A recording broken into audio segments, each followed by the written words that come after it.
세월이 참 빠르죠. 벌써 지난 주일날 예배를 드렸는데 벌써 이제 또 일주일이 휘까닥 지나가 버리고 이렇게 또 새벽에 예배를 드리게 됐습니다. 이 예배를 통해서 우리 모두가 이 말씀 속에서 하나님을 만나며 참 지금 현재 우리가 살고 있는 세상이 어렵고 힘들지만 이 어려운 가운데 속에서도 하나님 손 꼭 붙잡고 안전하게 복되게 살아가는 우리 모두가 되기를 주님의 이름으로 축원합니다. 우리나라가 하나님의 축복으로 뭐 세계 뭐 6대 강국 그다지 요즘엔 뭐 10대 그러는데 사실은 실제로 따져보면 그렇지도 못한 것 같아요. 참 어려운 것 같아요. 국민들이 고통을 당하지 않습니까?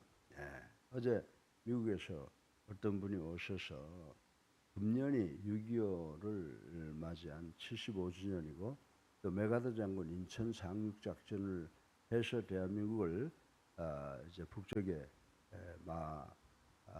기적인 손으로부터 벗어나게 했던 것이 75주년이랍니다. 그래서 그것을 위해서 기념사업을 대대적으로 펼친다 그러면서 좀 의논할 게 있다 그래서 와서 어제 오후 5시부터 늦게까지 만났는데 집에 돌아올 때 택시를 탔어요. 택시를 탔는데 여자 택시 운전수가 있는 건 알지만은 딱 잡았는데 택시를 모니까 제가 상상하기에는 이분이 한 60대에서 70, 많이 봐주면 70대인데 얼굴을 보니까 굉장히 늙은 분이에요. 한 80대가 넘은 분 같은데 친절하게 인사를 하면서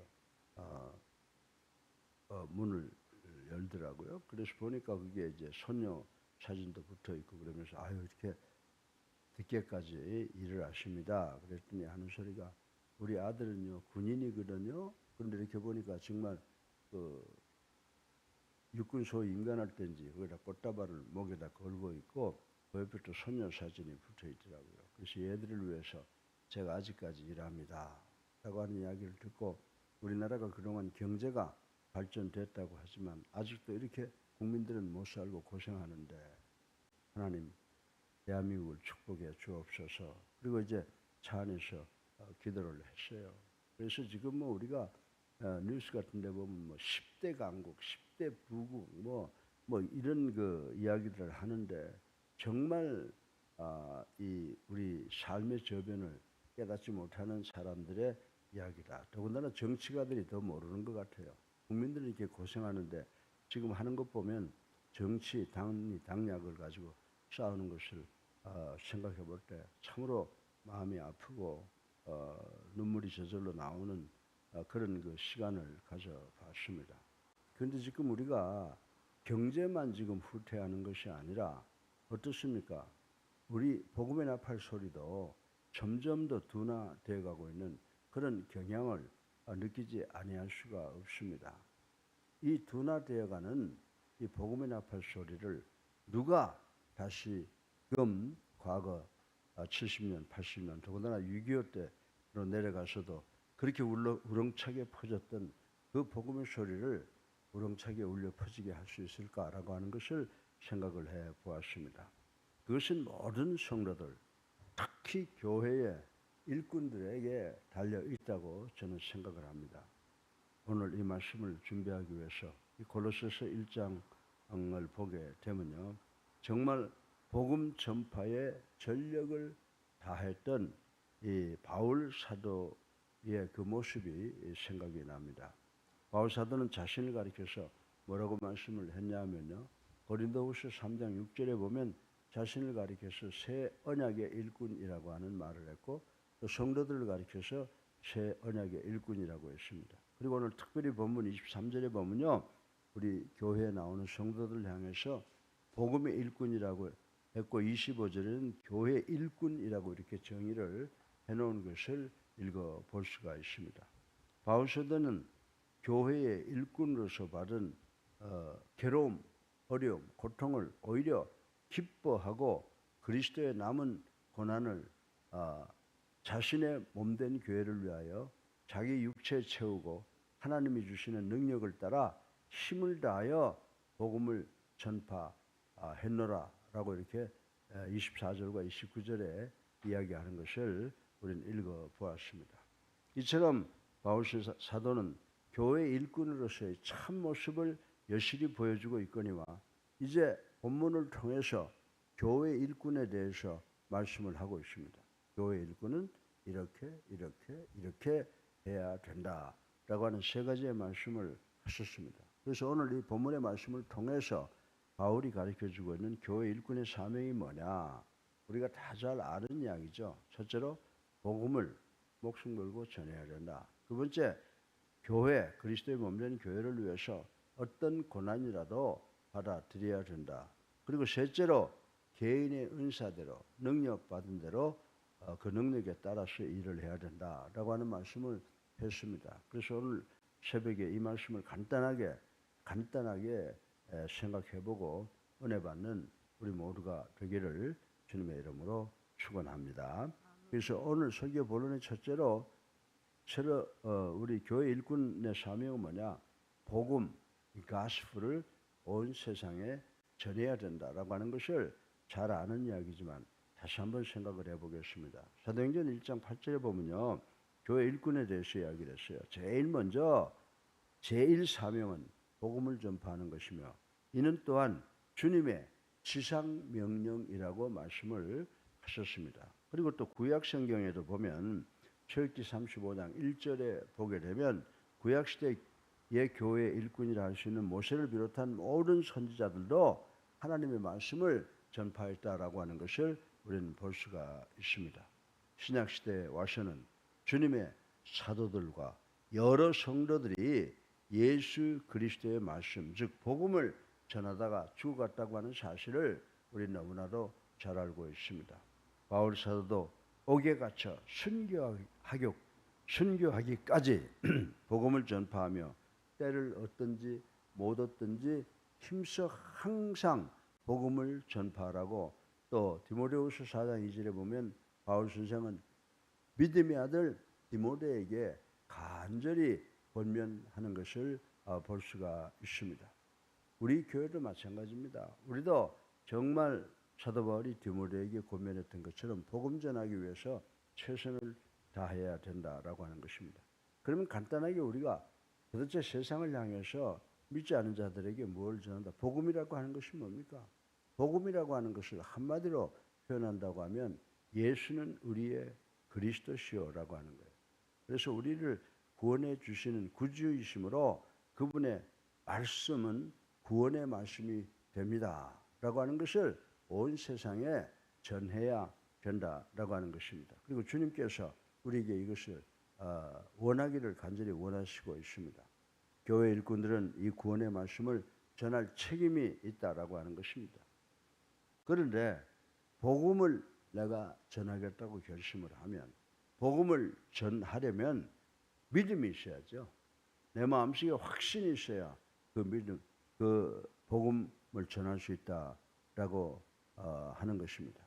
그래서 베드로 선생은 뭐라고 그럽니까? 이 확신 때문에 보고 들은 것을 말하지 않을 수는 없다. 이렇게 말한 것을 우리는 잘 알고 있습니다. 그리스도께서 우리의 구주라는 확실한 믿음이 있을 때 우리는 담대하게 이 복음을 온 세상에 전할 수가 있습니다. 또한 복음을 전파하며 내가 예수를 나의 구주로 살아계신 하나님의 아들로 믿고 영접하고 세례받은 회개하면 죄사함을 받는다고 그랬죠. 그 다음에 뭘 선물로 받아요?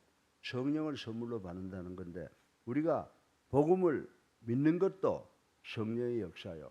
또 복음을 전하는 것도 성령의 역사이기 때문에 우리가 이런 복음 전도에 최선을 다할 수 있는 것은 성령의 충만함을 받아야 되는 줄 믿으시기를 주님의 이름으로 축원합니다.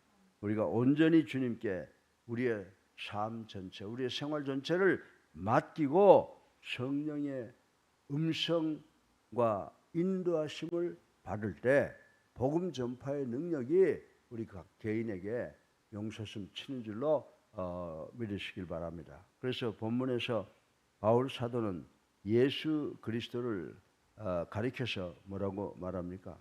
예수 그리스도를 가리켜서 26절과 27절에 보게 되면 비밀이라고 말했습니다. 예수 그리스도를 가리켜서 비밀이라고 하시며 또 고로새서 2장 2절에서는 하나님의 비밀이다 이렇게 말씀하신 것을 우리는 볼 수가 있습니다. 그리고 이 감추어졌던 하나님의 비밀이 하나님의 뜻, 하나님의 경륜에 따라 나타나고 이 나타난 예수 그리스도의 구원의 비밀을 전파하는 사람이 곧 교회의 일꾼이라고 바울은 정의하고 교훈하고 있는 것입니다. 오늘 이 자리에 나오신 우리 교회 성도들 어디에 있든지 간에 지방에 있든 해외에 있든 간에 여러분들 이 예수 그리스도의 구원의 비밀을 온 세상에 전파하는 교회 일꾼이라고 하는 것을 명심하시고 이 복음 전하기 위해서 최선을 다하는 우리가 되기를 주님의 이름으로 축원합니다. 그래서 우리가 하늘나라에 갔을 때 착하고 충성된 종이라고 칭찬받는 우리 모두가 되시기를 간절히 바랍니다. 그리고 둘째로 우리 교회 일꾼들은요, 교회를 위해서 오는 어떤 고난이라도 받아야 된다 그랬습니다. 예수 믿는 사람들이 평안하게 잘 먹고 잘 살고 하는 게 아니에요. 우리가 세상을 살아가면서 이제 세상에는 뭐가 있냐? 액션, 리액션. 우리가 가면 역풍을 받게 되어 있는데 어떤 고난이 오더라도 우리의 삶의 목적은 복음 전하는 것이 돼야 된다. 그래서 고난을 당한다고 지금 바울은 이야기를 하고 있는 것입니다. 사람은 누구나 고난받기를 싫어한다라고 하는 걸 우리 잘 알지 않습니까? 그러나 로마서 8장 18절에 보면은 성도가 받는 고난은 그냥 받는 게 아니에요. 즉 길 가다 고난받고 거기에 대한 보상이 없는 게 아니에요. 성도가 받는 고난은 후일에 영광을 위한 것이기 때문에 기쁨으로 받아야 된다라고 로마서 8장 18절에 기록한 것을 우리 교회 성도들 반드시 기억하고 실천하는 우리가 되기를 정말 주님의 이름으로 축원합니다. 그래서 본문 골로새서에도 보면 24절에 보면 바울 선생은 골로새서의 성도를 위해 받는 고난을 오히려 기뻐하라고 그랬습니다. 그리고 그리스도의 몸된 교회를 위해 앞으로도 기꺼이 고난을 감당할 것임을 밝히고 있는 것을 우리는 24절에서 발견할 수가 있습니다. 그리고 고린도후서 11장에 보면 바울은 이방인들의 구원을 위해서 이루 말할 수 없는 고난을 당했다라고 하는 것을 우리는 잘 알고 있습니다. 바울이 자기의 사명은 이방인들이라고 구원하는 거라고 그랬어요. 그래서 그가 그 복음을 전하면서 감옥에 수없이 갇혔다라고 하는 것을 우리는 잘 알고 있습니다. 그러나 바울 사도는 이 같은 고난을 통해서 복음이 선포되고 예수 그리스도의 몸된 교회가 세워짐을 기뻐했다라고 말씀하는 것을 우리는 읽어볼 수가 있는 것입니다. 교회 일꾼들이 받는 고난은 바울처럼 그리스도의 몸된 교회를 위해서 받는 고난이라고 생각을 한다면, 믿는다면 우리는 어떤 고난이라도 달게 받을 수가 있는 것입니다. 따라서 그 고난이 어떤 고난이든 간에 달게 받아야 되는 줄로 믿으시기 바랍니다. 만일 그 고난을 피하려고 한다면 그것은 곧 하나님의 영광을 피하는 것이다. 하나님의 상을 피하는 것이다. 라고 바울은 이야기를 하고 있습니다. 사랑하는 여러분, 그리스도께서는 죄인된 우리들을 구원하시기 위해서 갈보리 언덕 십자가에서 머리에는 가시관을, 손과 발에는 대못을, 옆구리에는 창을 받고 돌아가시는 고난을 담당하셨다는 것을 우리는 베드로전서 2장 24절을 통해서 알고 있는 것입니다. 따라서 예수 그리스도의 몸된 교회는 믿음을 지키기 위해서 그리스도의 고난에 동참해야 된다는 것을 인식하시는 우리 모두가 되시기를 주님의 이름으로 축원합니다. 교회의 머리 되신 예수 그리스도께서는 성도들이 겪는 고난을 다 알고 계신다. 다 알고 계시는 거예요. 그래서 사도행전 9장 4절에서 주님께서 다메섹 도상의 바울에게 사울아, 사울아 어찌하여 내가 나를 핍박하느냐라고 말씀하지 않으셨습니까? 이처럼 주님께서는 성도들이 겪는 고난을 낱낱이 지켜보고 성도들이 당하는 그 고난을 당신의 고난으로 생각하고 계셨다고 하는 것을 우리는 깨달아야 되는 줄로 믿으시기를 주님의 이름으로 축원합니다.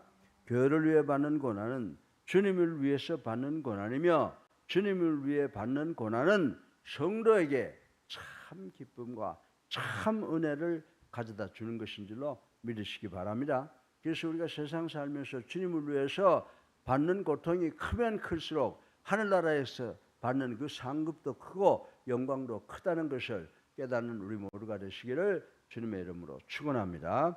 셋째로 마지막으로 교회 일꾼은 은사대로 일하라고 그랬어요. 남이 한다고 해서 하는 게 아니에요. 또 능력에 따라서 역사에 임해야 된다, 이렇게 말씀을 하고 있는 것을 우리는 볼 수가 있습니다. 여기서 능력이란 인간의 지식이나 지혜, 인간의 힘 등을 말하는 것이 절대로 아닙니다. 여기서 바울이 능력이라고 하는 것은 바로 성부, 성자, 성령 삼위의 능력을 말씀하고 있는 것이라는 사실을 우리는 확실하게 믿고 깨닫고 믿어야 됩니다. 교회 일꾼들은 여러분들 우리의 힘으로 일하는 게 아니에요. 예수를 구주로 살아계신 하나님의 아들로 믿고 성령의 능력을 받으면 우리가 교회의 일꾼이 되고 교회를 위해서 일하는 것은 바로 성령의 능력, 예수 그리스도의 능력을 힘입어서 하게 되는 줄로 믿으시기를 주님의 이름으로 축원합니다. 여러분들 누가복음 22장 54절로 62절까지 보세요. 예수를 나의 구주로 살아계신 하나님의 아들로 믿는다고, 그리고 예수와 함께 죽겠다고 목소리를 높였던 이 베드로가 어떻게 했어요? 작은 비자 앞에서 예수님 자기 스승을 모른다고 3번씩이나 부인했던 사람도 있습니다. 그래서 이 3번씩이나 주님을 모른다고 부인했던 베드로도 담대한 일꾼이 된 것도, 핍박자 바울이 전도자 바울이 된 것도 모두 자기의 깨달음, 자기의 능력으로 된 게 아니에요. 바로 성도가 받는 성령의 능력을 힘입었기 때문인 줄로 믿으시기 바랍니다. 만일 성령의 능력을 힘입지 않았다면 이 베드로와 바울의 노력과 수고는 헛된 것이 되고 말았을 것이라고 저는 확신 있게 말씀을 드릴 수가 있습니다. 또한 그리스도의 능력, 성령의 능력을 힘입어 일하는 사람은 열심히 전도하고 열심히 봉사하고 그 열매를 따게 된다라고 하는 것입니다. 그래서 여러분들 사도 바울도 오늘 골로새서 1장 29절에 뭐라고 말씀했습니까? 힘을 다하여 수고하였노라 라고 하는 말씀을 하고 있는 것입니다.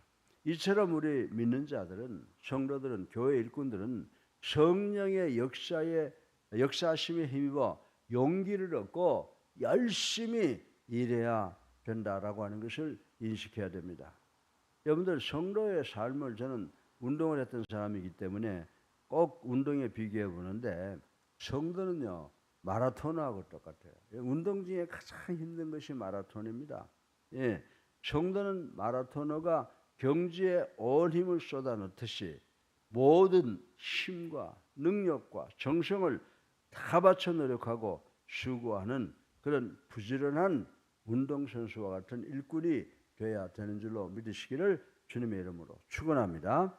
사랑하는 성도 여러분, 오늘날 우리 그리스도교는 여러 가지 도전과 시련의 직면에 있다고 하는 것, 저만이 느끼는 것이 아니고 여러분만 느끼는 것이 아니고 모두가 다 그렇게 느끼고 있다라고 하는 것입니다.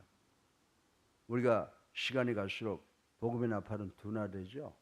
둔화된 복음의 나팔 소리를 힘차게 다시 울려 퍼지게 하기 위해서는 그 어느 때보다도 교회마다 교회 일꾼이 필요한 때라고 하는 것을 느끼고 있습니다. 사랑하는 성도 여러분, 그러므로 우리 예수사랑교회 또 모든 성도들은 사도 바울처럼 담대한 일꾼이 되어 교회를 위해 고난도 받고 복음 전파에 힘쓰며 성령의 뜻에 따라서 최선을 다하는, 수고를 하는 교회 일꾼들이 되어야 되는 줄로 믿으시기를 주님의 이름으로 축원합니다. 그래서 오늘 본문이 우리에게 주는 교훈이 뭐라고요? 간단한 겁니다. 골로새서가 우리에게 권면하는 교훈은 교회 일꾼이라고 하면 먼저 복음을 전해야 된다. 그리고 교회를 위해서 어떤 고난이라도 감수해야 된다. 그리고 세 번째, 내가 받은 은사, 내 능력대로 해야 된다라고 하는 교훈을 주었습니다. 우리가 이 교훈을 생각하고 우리의 사랑교회가 이제 다시 한번 제2의 기회를 얻어서 하나님께는 영광이요 우리에게는 큰 기쁨이 되는 그런 성도들이 되시기를 주님의 이름으로 축원합니다.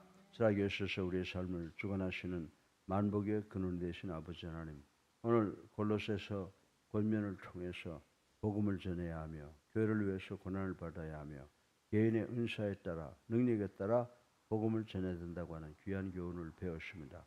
아버지 하나님, 우리가 이 교훈을 육비에 새기고 나아가서 교회를 부흥시켜 하나님께 영광이요 우리 모두에게는 큰 기쁨을 누리는 교회가 될 수 있도록 하나님 우리 예수님께 성도를